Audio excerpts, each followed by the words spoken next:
Hi guys, so in previous video we had talked about human anatomy and physiology and organic chemistry. So in this video we will be talking about the important topics from medicinal biochemistry, and as always, in case you have any queries, then let me know in the comment section below. You can also mail me or DM me, and if you want my notes, please mail me at patelsakshi164@gmail.com, and the mail ID, it is in the description box below.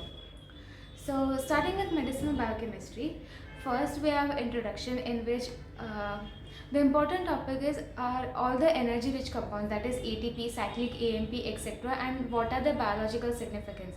Mainly question is asked like discuss energy rich compounds, and apart from that we have cell and its biochemical organization. This one, it is similar to the one you will study in human anatomy and physiology. Then we have transport process across cell membranes. This again you will learn in human anatomy and physiology. Then we have enzymes, definition of enzyme, then nomenclature and IUB classification. So these three things are very important in enzymes. That is the definition, nomenclature, and its IUB classification. Also, there are certain all the enzymes, they are classified upon based on the mechanism of action. Like if they join two molecules or two substrates, then they are termed as ligases, and like that. So that classification is important. Then we have factors affecting enzyme activity. Here comes pH, temperature, and etc. Then we have enzyme action, enzyme inhibition. Enzyme inhibition, it is not that important in first year. Mainly it will come in third year. Like there are certain drugs which inhibit mitochondrial enzymes, and that leads to decreased bioavailability of other drugs. So that in depth you will study in third year. Then we have isoenzymes and the therapeutic and diagnostic applications, coenzymes and the biochemical role, and deficiency diseases. So coenzyme and the biochemical role is very important. Deficiency diseases in enzymes is not very much important, but you should just know the definition. You don't have to go in depth like learn about the symptoms and its pathophysiology, etc. No, you just have to know what are the diseases which occur due to enzyme deficiency, and what is its definition, like whatever the target organ is or whatever kind of metabolite increases. Suppose whether the carbohydrate increases due to enzyme deficiency, or protein, or anything like that. Then we have carbohydrate metabolism, in that glycolysis, citric acid cycle, HMP shunt. Now these the entire carbohydrate metabolism you have already studied in class 11th biology. So it is just similar, it is just a recap, you can say. So we have glycolysis, citric acid cycle, HMP shunt, glycogenolysis, glyconeogenesis, glycogenesis, etc. So mainly they asked write a note on glycolysis. TCA cycle, that is citric acid cycle, is kind of rare. HMP shunt again is asked a lot of times. Then metabolic disorders of carbohydrate metabolism. This, as you have already learned in human anatomy and physiology, it is same. So here again you will learn about diabetes mellitus and glycogen storage diseases, and both of these they are already covered in human anatomy and physiology. So what happens is that most of the time one topic which you study in one subject is similar in other subject also, especially in second and third year when you will have pharmacology, pathophysiology, etc. combined. Then you will learn that suppose in pathophysiology we have diabetes mellitus. So in pharmacology and pharmacotherapeutics also you will be having similar topics, that is drugs, uh, hypoglycemic drugs, etc. So it will be all related to each other. So if you study all those topics together, it will be really very helpful. Galactose tolerance test and the significance, that is important, and hormonal regulation of carbohydrate metabolism is also very much important. Then we have lipid metabolism, oxidation of saturated, that is here beta oxidation is important, and then ketogenesis and ketolysis, biosynthesis of fatty acids, lipids, metabolism of cholesterol, hormonal regulation of lipid metabolism, and defective metabolism of lipid. Here atherosclerosis is very much important. You will also study the same in human anatomy and physiology, but mainly you will only have definition of atherosclerosis in human anatomy and physiology, but here you will have to learn that what actually leads to atherosclerosis and not just its definition. Then we have fatty liver and hypercholesterolemia. Also fatty liver, there are stages which lead to final liver failure. So all those stages you should learn, and there is a simplified diagram of the same in Tortora, so that would really be very much helpful. to learn the stages of liver diseases. Then biological oxidation. Here coenzyme system involved in biological oxidation, electron transport chain or ETC and its uncouplers are very important. U. Satyanarayan is a good book for biochemistry, and ETC chain is given in that very nicely. Mainly in biochemistry, you mainly have flow charts. So if you learn through them, if you highlight the enzymes in them, it will be really very helpful. Then we have oxidative phosphorylation, so that is also very much important. Every year, at least one question comes from biological oxidation.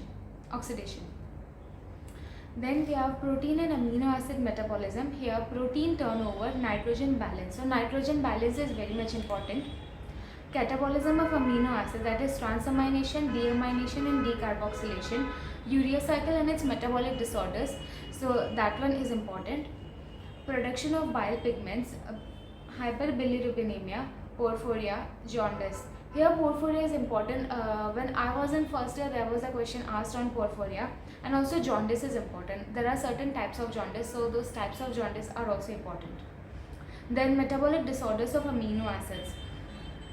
Metabolic disorders of amino acids and urea cycle and its metabolic disorders are kind of same, because increase in amino acids leads ultimately to increase in urea or hyperuricemia. Then we have nucleic acid metabolism.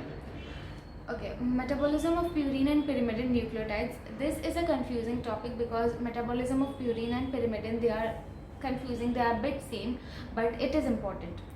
Then protein synthesis, genetic code. Genetic code is similar to what we learned in 11th and 12th. Then inhibition of protein synthesis, mutation and repair mechanism, DNA replication. Here mutation and repair mechanism is important, and so is DNA replication. Semi-conservative model of DNA replication is important. And yeah, again DNA repair mechanism. Then we have introduction to clinical laboratory. This is very much important, especially you will learn its importance when you will have hospital ward rounds. Like in first year when I had ward rounds, the introduction to clinical chemistry was very much important. Also there is another topic in medicinal chemistry.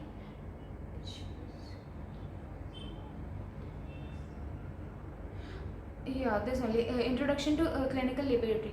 So here cell composition, malfunction, role of clinical chemistry laboratory. So in that what we had is there are different type of ampules which are needed for different type of blood testing. So what those ampules have, why they have certain kind of substances for each and for every different type of blood test. So all that was important. And also analysis of urine. So during when they will teach you how to have rough analysis of urine, that time this will come handy. Kidney function test, role of kidney, laboratory test for normal function includes urine analysis, test for NPN constituents. All these tests are very much important. At least one test is asked every year. So especially NPN constituents, that is creatinine, urea clearance, all that is very much important. You should know what is the normal range of these constituents, what is the normal urea level, what is the normal creatinine level in urine, etc. Then we have determination of blood and urine creatinine, urea and uric acid. So all these things, they will also come when you will learn about disorders due to urea. Earlier we had topic urea cycle and its metabolic disorders in protein and amino acid metabolism. So when you learn that, you will simultaneously also learn about determination of blood and urine constituents and urea and uric acid. There is a cycle of uric acid, so that cycle is important. Then urine concentration test and urinary tract calculi, that is stones. Then we have liver function test. So physiological role of liver, metabolic, storage, excretory, protective, circulatory functions and function in blood coagulation.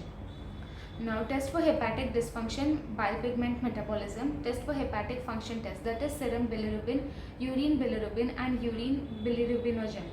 Then we have dye test for excretory function, test based upon abnormalities of serum proteins.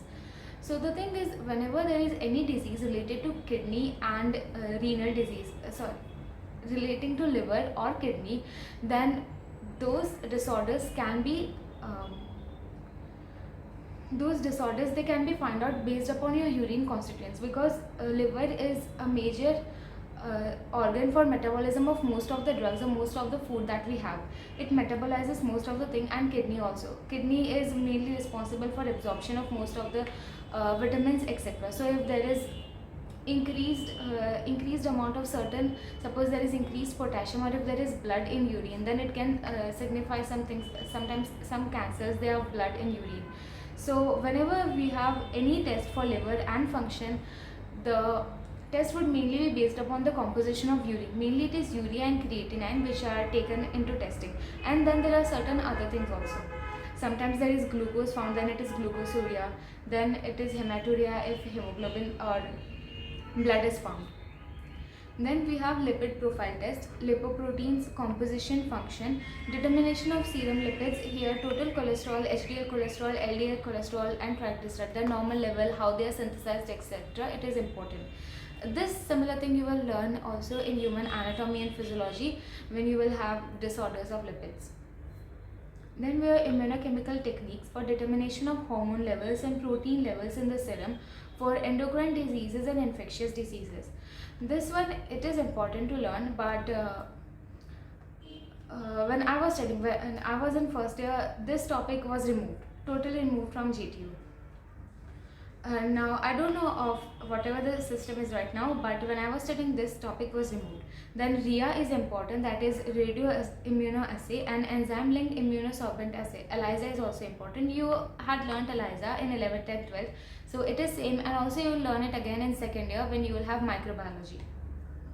Then comes electrolytes, body water compartments, water balance. This is very much important, especially also in second year when you will learn about drug distribution. At that time, this will come in handy. That is, what are the body water compartments? There is extracellular fluid and intracellular fluid. So what is the composition? Because based on that, our drugs get distributed in the body. Then we have electrolyte distribution, determination of sodium, calcium, potassium, chloride, bicarbonate and body fluid. So again you have to know the normal value, and if they are increased or decreased, then what is the disease called. If it is increased or decreased, then then how we will come to know about the disease, what are the symptoms, etc. Which organ it will affect, that you should know. So mainly in biochemistry, there are loads of cycles. There is Krebs cycle, TCA, then HMP shunt, ETC, electron transport chain, etc. But apart from that, mainly in biochemistry, you will have to learn the normal ranges of our body substrates such as urea, creatinine, all the vitamins, etc. And what happens if they are increased or decreased, like what are the disorders, which organ they will affect, what abnormality or malfunction they will cause, and the definition of those diseases. So that much is important. So I really hope that this video helps you, and if it did, then please don't forget to subscribe to my channel. Also the other subjects will be coming up soon, so I really hope that you enjoy, and please share my videos as much as you can. And if you need my notes, then feel free to mail me, and if there is any query, then let me know in the comment section. So for today's answering two comments from the comment section. So first one is, how did you get admission in PharmD? It has been asked by Mir Mehrina. So I went to GTU portal, that is Gujarat Technological University. I am from Gujarat, so GTU, that is the university, it conducts PharmD. Now in Gujarat, this is the sole university that takes admission for PharmD. So I went to its portal, and there they had admission criteria for PharmD, and there were forms to fill up, etc. So I went to the portal, select a good university first of all, then go to its portal, and if you have any queries, then I'm sure they have their contacts listed out. Then there was a question by B. Kurumurthy. I want to do PharmD, but somewhere I'm choosing right or wrong. Please reply me. Now, as I had said in one of my previous videos, I would link it up somewhere here. There is no course which is right and wrong. Like, it is upon you what you want to do. You want to be with patients, then how you want to be with patients. Either you want to just take care of them, then you can take nursing. You want to diagnose them what's wrong, like why are they presenting with certain kind of symptoms and stuff like that. Then go to MBBS. If you are someone who is interested in medication, what type of medication a patient should have, you want to have, patient customized medication, then take PharmD. So it is literally upon you. There is no course that is good or bad. It is upon you what you want finally. And that is it. Signing off. This is Sakshi asking you to subscribe to her channel.